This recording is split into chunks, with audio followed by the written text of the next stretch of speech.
বাংলাদেশ বলেছিল না যে আমরা ভারতের কোনো কিছু ব্যবহার করব না, ভারতের সঙ্গে সম্পর্ক রাখব না, ভারতের সঙ্গে ব্যবসা বাণিজ্য করব না, ভারতে যাব না, ভারতের কিছুই আমরা ব্যবহার করব না।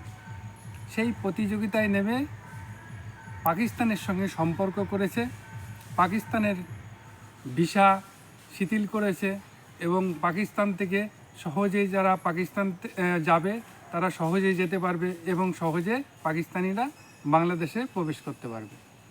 সেই ভিসা শিথিল করার জন্য 7 জন বাংলাদেশি পাকিস্তানে গেছিল।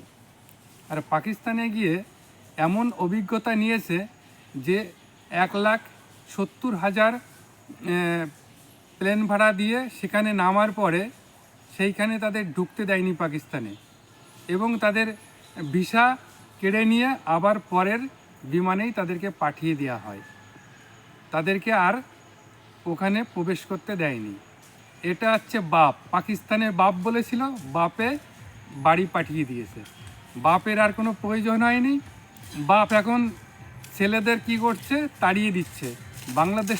বাংলাদেশ সেটা তো বুঝতে পারেনি, বাপ হিসাবে অনেক কিছুই তাদেরকে সাবসিডি দিচ্ছে আর তাদের সঙ্গে বিজনেস করছে। কিন্তু ভারতে আসলে তো আর এই কথা কেউ বলবে না, আর ভিসাও কেড়ে নিয়ে বাংলাদেশে পাঠিয়ে দেবে না।